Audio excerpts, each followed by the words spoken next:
అంటే మీ దగ్గర అన్ని వీడియోలు లేవనుకుంటా అండి. అలజడి ఎవరు సృష్టించారో మొత్తం కూడా అన్నీ బయటకు వస్తాయి. ఎందుకంటే శాంతియుతంగా దీక్ష చేస్తూ ఉంటే అసలు స్థానిక ఉన్నటువంటి ఎమ్మెల్యేకి ఏం పని అండి అక్కడ ఇవాళ? అంటే ఎవరు కూడా మాట్లాడకూడదా? ఎవరు కూడా ప్రశ్నించకూడదా? ఎవరు కూడా గొంతు ఎత్తకూడదా? అసలు ఎమ్మెల్యేకి అక్కడ ఏం పని అడుగుతా ఉన్నాం. ఈరోజు డిఎస్సిలో అవకతవకలు జరిగినాయి అనేటువంటిది మేము ఆరోపణ చేస్తూ ఉన్నాం. ఆరోపణ మీరు ఎదుర్కోవాలా? ఇవాళ కూటమిలో అధికారంలో ఉన్నారు కదా, మీరు అధికారంలో ఉన్నప్పుడు ఎంక్వైరీకి వెళ్ళండి. మేము సిబిఐ ఎంక్వైరీ అడుగుతా ఉన్నాం. లేకపోతే నారా లోకేష్ ఒక మంత్రి స్థానంలో నిజంగా నా మీద ఇది వచ్చింది, ఎలిగేషన్ వచ్చింది కాబట్టి మరి దాన్ని నేను ప్రూవ్ చేసుకోవాలని ఆయనకు ఉండాలి. అది కాకుండా చర్చకు జగన్మోహన్ రెడ్డి గారు సిద్ధమా? జగన్మోహన్ రెడ్డి గారు ఎందుకండి బాబు, మేము చాలు మీ అందరికీ కూడా చర్చలకి రావటానికి. ఎందుకంటే పిన్ జగన్మోహన్ రెడ్డి గారు మొత్తం కూడా చెప్పారు ప్రెస్లో, ఇలా జరిగింది, ఈ అభ్యర్థికి ఇలా అన్యాయం జరిగింది ఇది అనేటువంటిది మొత్తం కూడా చెప్పారు కదా. మరి దానికి మీరు సమాధానం చెప్పాలి కదా. ఇవాళ ఖచ్చితంగా మీ మనసాక్షిని ఒకటి అడిగితే మాత్రం ఏ అభ్యర్థికి అయితే, ఎందుకంటే కాల్ లెటర్లో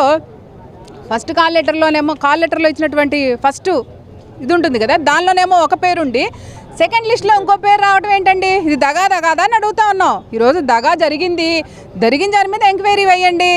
ఎవరైతే అభ్యర్థులు ఉన్నారో, మెరిట్ స్టూడెంట్లు ఉన్నారో వాళ్ళకి న్యాయం జరగాలనేటువంటిదే మా యొక్క ఉద్దేశము. దానికి ఎమ్మెల్యే అక్కడ నుంచొని ఏదైతే మా టెంట్ ఉందో, ఏదైతే మా బ్యానర్లు ఉన్నాయో, ఏదైతే మా ఇవి ఉన్నాయో అవన్నీ కూడా అసలు ఎమ్మెల్యే పట్టుకొని లాగటం ఏంటండి? అసలు ఎమ్మెల్యేగా ఉంటాడా? ఈయన పనికొస్తాడా?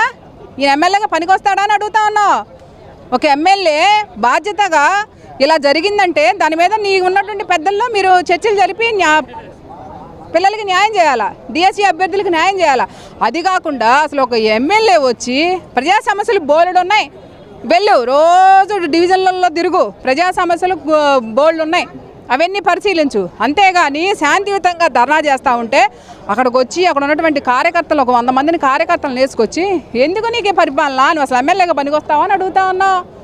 ఏదైతే డిఎస్సిలో అవకతవకల మీద ఖచ్చితంగా ఎంక్వైరీ జరగాల వైఎస్ఆర్ కాంగ్రెస్ పార్టీ డిమాండ్ చేస్తూ ఉంది. లేని పక్షంలో ఇప్పుడు సుమారుగా 4 రోజుల పైన అవుతుంది, ఇంతవరకు నారా లోకేష్ గారు స్పందనే లేదు. అంటే చర్చకొన్న అన్నాడు తప్ప దానిలో ఏం అవకతవకలు జరగలేదు. ఈ స్టూడెంట్ ఇలా చదివాడు, లేదా ఈ స్టూడెంట్కి ఇన్ని మార్కులు వచ్చినాయి, మెరిట్లో ఆధారంగా ఇతనే ఉన్నాడు అనేటువంటిది మాత్రం ఎక్కడ చెప్పట్లా.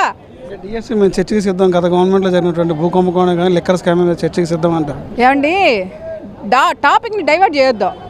ఇవాళ డిఎస్సిలో అభ్యర్థులే చెప్పారు, ఇవాళ జగన్మోహన్ రెడ్డి గారు రాలేదు, లేకపోతే మా ఇక్కడ ఉన్నటువంటి స్థానిక నాయకులు ఎవరు కూడా మేము అనట్లా. ఎవరైతే అభ్యర్థులు ఉన్నారో మాకు అన్యాయం జరిగిందని రోడ్డు మీదకి వచ్చారు. ఈ రోజున ఢిల్లీలోనే జంతర్ మంతర్లో అల్లాడించినటువంటి కేంద్ర ప్రభుత్వాన్ని ఇదంతా ఒక లెక్క ఏంటి? పిల్లలకి యువత తలుచుకుంటే ఏదైనా సాధిస్తారనేటువంటిది మీరు ఒకసారి గమనించుకోవాలా. ఇవాళ వేరే ఎంక్వైరీలు అంటావా? ప్రతిదానికి రెడీయే మేమందరం కూడా. స్వచ్ఛందంగా ప్రజలకు ఉపయోగపడేటువంటి పరిపాలన గత 5 సంవత్సరాలు జరిగింది. ఈ రోజున నావాడైతే తప్ప ఏం పనవట్ల. లంచం అవినీతి మాయమైపోయింది ఈ కూటమి ప్రభుత్వంలో. కాబట్టి ఏదైతే డిఎస్సి మీద జరిగినటువంటి అవకతవకల మీద ఎంక్వైరీ, సిబిఐ ఎంక్వైరీ వేయాలి, నారా లోకేష్ రాజీనామా చేయాలని వైఎస్ఆర్ కాంగ్రెస్ పార్టీ డిమాండ్. బెజవాడలో ఎవరో ప్రశాంతంగా ఉంది, ఎవరు ప్రశాంతంగా ఉంచుతున్నారు? ఈరోజు మేము మా వైసీపీ పార్టీ కోసము, మా కుటుంబాల కోసము, మా నాయకుడి కోసము శాంతియుత ధర్నాలో కూర్చోలా. మేము డిఎస్సిలో అవకతవకలు జరిగినాయి, ఆ విషయాన్ని మీరు పరిశీలించి పరిష్కరించండి, విద్యార్థుల బతుకు జీవితం మార్చండి అని అడిగాము. దానికి మేము శాంతియుతమైన నిరాహార దీక్షలోనే ఉన్నాం.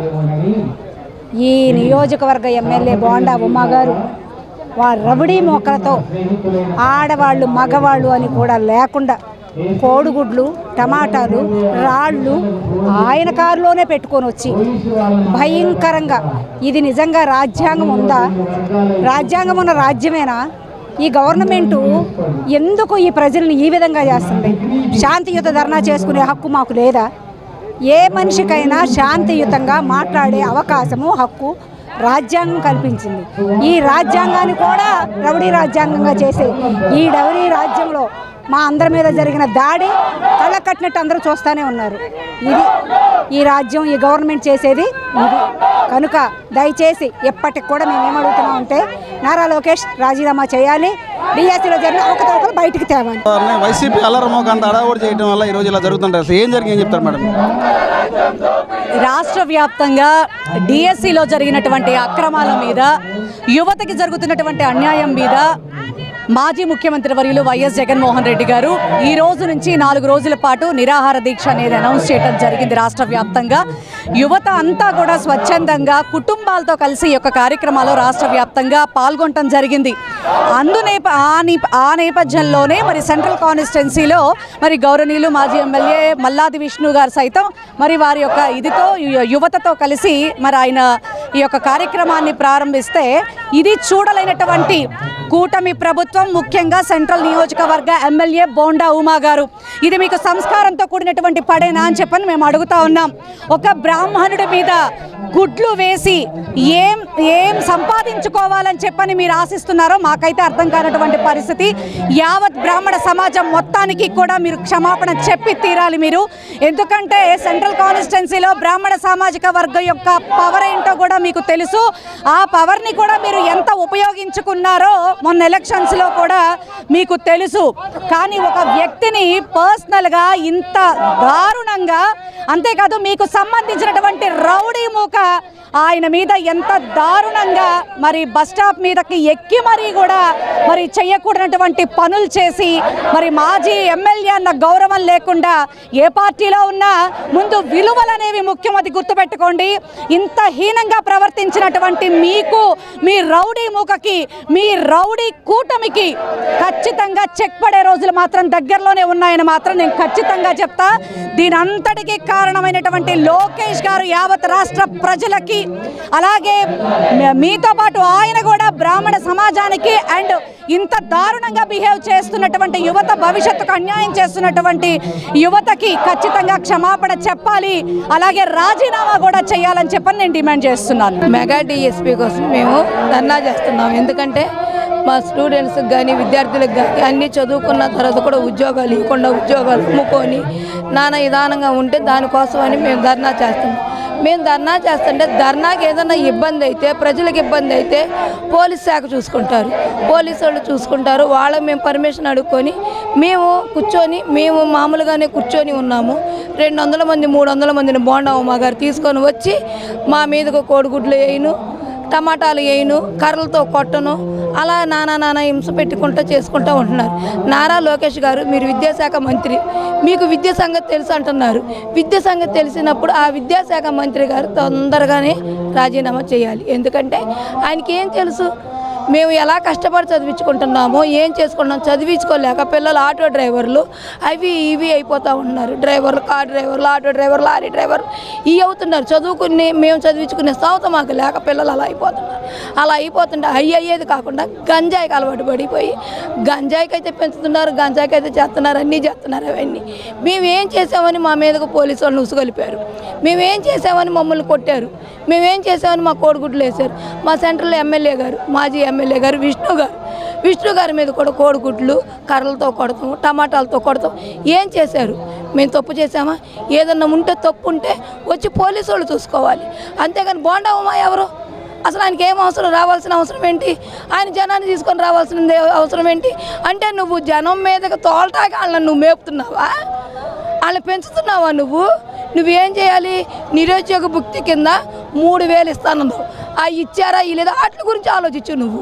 లేదా ప్రజలకు ఏమవుతుందా, ఏం అన్యాయం అవుతుందో వాటి గురించి ఆలోచించు. బాబు పవన్ కళ్యాణ్ గారు, మీరు కూడా మరి ఎక్కడున్నారు? మరి హోమ్ మినిస్టర్ గారు ఎక్కడున్నారు? ఇంత రచ్చ జరుగుతుంటే మరి ఆ తల్లి మహాతల్లి ఇంకా మేకప్ వేసుకొని బయటికి రాటాక తీరుబడలేదేమో, వస్తే కానీ అప్పుడు ఏమైనా చెప్పిద్దేమో. ఏంటి పరిస్థితి ఏంటి? మేమేం అన్యాయం చేసామని మా మీదకి పోలీసు వాళ్ళు ఉసుగలిపి అరెస్ట్ చేస్తారు. మేమేం చేసాము? ముందు మేమేం చేసాం? బోండా ఉమా గారు, మేమైతే ఏమి చేయలేదు.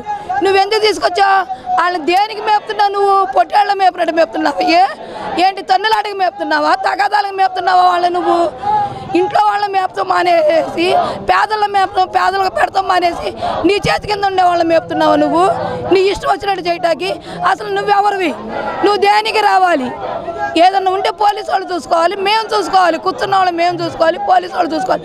నీకేం అవసరం? నువ్వు వచ్చావు, నువ్వు దేనికి వచ్చావు? నీదేదన్నా ఉంటే, నీ ప్రతాపం ఉంటే నీ ఇంట్లో చూపించుకో. అంతేగాని ఎవరి మీద చూపిస్తావు? నువ్వు దేనికి చూపిస్తావు? నువ్వేంటి ఒక ప్రజాప్రతినిధివేనా? నీకు అంత మటుకు అర్థం కావట్లేదా? తెలియట్లేదు? నీకు జ్ఞానం లేదా? నువ్వేం చేస్తున్నావు? నువ్వు దేనికి చేస్తావు? నువ్వు ఇలాగా మేము మెదలకుండా కూర్చున్న వాళ్ళ మీదకి ఎందుకు తీసుకొచ్చి టెంట్లు బిగుతావేంటి? బస్ షెల్టర్లు ఎక్కుతావేంటి? అంత రౌడీయుతంగా పెంచుతున్నావా? అంటే గోండాలుగానా? అంటే రెడ్ బుక్ రాజ్యాంగం అన్నారు కదా, రెడ్ బుక్ రాజ్యాంగం కోసం వాళ్ళు మేపుతున్నావా నువ్వు? వాళ్ళు మేపి వాళ్ళు ఇష్టం వచ్చినట్టు చేస్తున్నావా నువ్వు? దేనికి చేయాలి నువ్వు? మేము ఎలా కనపడుతున్నావు నీకు? మేము ఏ విధంగా ఉన్నాము నీకు తెలియట్లేదా? మేము ఎలా కూర్చున్నాం? మేము ఏం చేసామని నువ్వు పోలీసులు ఉసగలుపుతావు, నీ జనాన్ని ఉసగలుపుతావు, నీ తొత్తులను ఉసగలుపుతావు. నీ తొత్తుల్ని మేపుతున్నది రౌడీలుగా మేపుతున్నావు, ఆడాటల్ని మగవాళ్ళని కూడాను. కోడిగుడ్లు తీసుకొచ్చి కొడతామేంటి? టమాటాలు తీసుకొచ్చి కొడతామేంటి? అసలు నీకేం అవసరం? రావాల్సిన అవసరం ఏంటి? నీకు సమాధానం చెప్పాల్సిన అవసరం కూడా మాకు లేదు.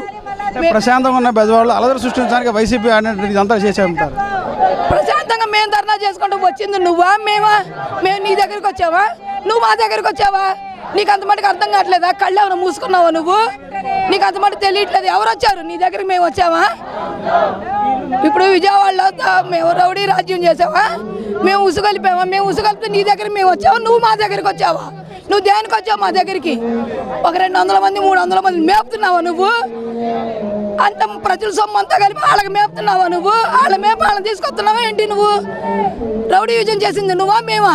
ఎవరు చేశారు? ప్రజాస్వామ్యంలో నిరసన తెలియపరిచేటువంటి హక్కు ప్రతి ఒక్కరికి ఉంటుంది. అదేవిధంగా ఈరోజు రాష్ట్రంలో అల్లరి మోక ఎవరో ఏంటన్నది విజయవాడ నగరంలో బట్టిబయలైంది. మేము చిన్నప్పుడు మాకు తెలియనప్పుడు ఒక నిరాహార దీక్ష ప్రజల కోసం చేస్తుంటే విజయవాడలో ఒక రంగా గారిని చంపేసినటువంటి ఘటన ఈరోజు తిరిగి మళ్ళీ విజయవాడ నగరంలో పునరావృతం అయిందంటే దానికి కేవలం ఒక బోండవం అనే కారణం. నిరసన తెలియపరుస్తున్నటువంటి మల్లా విష్ణు గారిని వైఎస్ఆర్ కాంగ్రెస్ పార్టీ సంబంధించినటువంటి కార్యకర్తలు నాయకులు సామరస్యపూర్వకంగా అక్కడ వాళ్ళ యొక్క నిరసన తెలియపరుస్తుంటే 200 మందిని గోండాలని రౌడీల్ని కోడిగుడ్లు రాళ్ళు కర్రలు తీసుకెళ్ళి దాడులు చేసింది ఎవరు? వాళ్ళు నిరసన తెలియపరుస్తుంటే పైనుంచి యూరిన్ పోయటం, ప్రజా సమస్యల మీద ప్రశ్నిస్తుంటే వాళ్ళని రాళ్ళు తీసుకుని కొట్టడం. ఈరోజు చూస్తూ ఉంటుంటే దాడి జరిగింది మా మీద కాదు, ప్రజల మీద జరిగింది. ఏమని? డిఎస్సీలో అక్రమాలు జరిగినాయి, ఉద్యోగాలు అమ్ముకున్నారని చెప్పేసి ఒక పక్క రాష్ట్రం మొత్తం నిరసన తెలియపరుస్తుంటే ప్రతిపక్షం మీద మీరు దాడులు చేయడం ఏంటండి?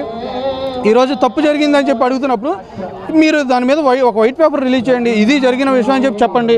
అంతేకాకుండా మీరు గోండాలను వేసుకొచ్చి ఆయనకి చంద్రబాబు నాయుడు యొక్క మెహర్బానీ కోసం నేను వెళ్ళి చంద్రబాబు నాయుడు గారిని కలిసినటువంటి వెంటనే నేను పార్టీలను తోలేస్తాను కానీ ఆ పదవి కాపాడుకోవడం కోసం అని చెప్పేసి కొంతమంది చెంచాలకి నీకు కార్పొరేట్ టికెట్లు ఇస్తాను, మీకు ఆ పదవులు ఇస్తాను, ఈ పదవులు ఇస్తాను అని చెప్పి వాళ్ళని మభ్యపరిచి ఈరోజు వైఎస్ఆర్ కాంగ్రెస్ పార్టీ సంబంధించిన శ్రేణులు నిరసన దీక్ష చేస్తుంటే వాళ్ళ మీద దాడులు చేసింది ఎవరు? బోండమ్మ అనేటువంటి ఒక రౌడీ. ఆ బోండమ్మని విజయవాడ నుంచి తరిమి కొడితే కానీ విజయవాడ నగరం ప్రశాంతంగా ఉండదు. ఈరోజు ఫుడ్ కోర్టుల్లో కానీ కన్స్ట్రక్షన్ జరుగుతున్న దగ్గర కానీ ఎవరు రౌడీజం చేసి దందాలు జరుగుతుంది? ఎవరు? ఫుడ్ కోర్టులో ఫుడ్ కోర్టు నడుపుతున్నటువంటి వాళ్ళని అడిగితే చెప్తారు. కాదు, ఒక్కొక్క బండికి 500 రూపాయలు 1000 రూపాయలు ఎవరు వసూలు చేస్తున్నారు? ఫుడ్ కోర్ట్ వాళ్ళని అడిగితే చెప్తారు, బీసెంట్ రోడ్లో ఉన్నటువంటి హాకర్స్ చెప్తారు, ప్రజలు చెప్తారు, ఇళ్ళ నిర్మాణం చేసుకున్నటువంటి ఇంటి వనరులు చెప్తారు విజయవాడ నగరంలో. రౌడీ ఎవరు అన్నది, దందాలు ఎవరు చేస్తున్నారు ఏంటన్నది. కాబట్టి టీడీపీ నాయకులంతా కూడా కేవలం మీరు అధికారంలో ఉన్నప్పుడే మాట్లాడతారు తప్ప అధికారం లేనప్పుడు వెళ్ళి పిల్లిలాగా దాక్కున్నటువంటి మీరు రానున్న కాలంలో YSR Congress party legal cell చూస్తూ ఊరుకోదు. ఎవరైతే మా యొక్క మహిళల మీద దాడులు చేసి జాకెట్లు చింపి చీరలలాగా ఎవరైతే ఇబ్బంది పెట్టారో, హత్యా ప్రయత్నం చేయాలని మల్లా విష్ణు గారి మీద కర్రలతో దాడులు ఎవరైతే చేశారో వాళ్ళ మీద కంపల్సరీ ఈరోజు చట్టపరమైన చర్యలు తీసుకోమని చెప్పేసి సిపి గారిని అడుగుతాం. లేని పక్షంలో చట్టపరమైన చర్యలు కోర్టులో చూస్తాం. నా పేరు కిరణ్ అండి, Ganji Uday Kiran, central constituency legal cell ప్రెసిడెంట్ని. ఈరోజు ప్రశాంతంగా ప్రెస్ డౌన్లో నిరసన దీక్ష చేస్తున్న సమయంలో ప్రజలకి ఏవైతే రానివి అందుబాటులో లేనివి, అలాగే కాలేజ్ స్టూడెంట్స్కి సంబంధించినంత వరకు, అలాగే నిరుద్యోగ భృతి గురించి, నీట్ పేపర్ పరీక్షా పత్రాల గురించి, డిఎస్సిలో ఉన్న అక్రమాల గురించి ప్రశ్నించడానికి వైఎస్ఆర్ కాంగ్రెస్ పార్టీ అలాగే లీగల్ సెల్ సభ్యులు, మిగతా అనుబంధ విభాగ సంస్థ సభ్యులు అందరూ అక్కడ ప్రశాంతంగా ధర్నా చేస్తుంటే స్థానికంగా ఉండే టీడీపీ శ్రేణులు అలాగే పలు డివిజన్లో ఉండే స్థానిక టీడీపీ శ్రేణులు అందరూ మూకుమ్మడిగా దాడి చేయడమే కాక గుడ్లు ఇసిరిందే కాక వాళ్ళు యూరిన్ కూడా ఇసిరేయడం, పోలీసు వాళ్ళు కూడా లెక్క చేయకపోవడం, పోలీసు వాళ్ళు వచ్చిన తర్వాత కూడా వీళ్ళు ఇంకా రెచ్చిపోవడం. అంటే మీరు పోలీసు వాళ్ళని లెక్క చేయరు, ప్రజాస్వామ్యంలో ఉన్నారని మీకు తెలియదు. అలా మీరు ఎదుటి వాళ్ళని ధర్నా చేస్తుంటే మీరు ఓర్చుకోలేరు, మిమ్మల్ని ప్రశ్నిస్తే కోపం, అలాగే ఏదన్నా అడిగితే మీరు ఇలాగా దాడులు చేయడానికి మీరు సిద్ధంగా ఉన్నారన్నమాట. బెజవాడలో ఎంతవరకు ప్రశాంతంగా ఉందో మీరు చేసే అక్రమాలకి అలాగే పునరావృతం అవుతుంది. మీరు ఈరోజు చర్య చేశారు, రేపు ప్రతి చర్య ఉంటుందా ఉండదా అనేది మీ ఊహాగానానికే వదిలేస్తున్నాం. ఆడవాళ్ళ మీద అలాగే జాకెట్లు చించుతూ కర్రలు పెట్టుకుని కొట్టడాలు ఇవన్నీ చేస్తున్నారు. మీకు అసలు మీ ఇంట్లో వాళ్ళకి అలా జరిగితే మీరు ఎలా ఊరుకుంటారని నేను ప్రశ్నిస్తున్నాను.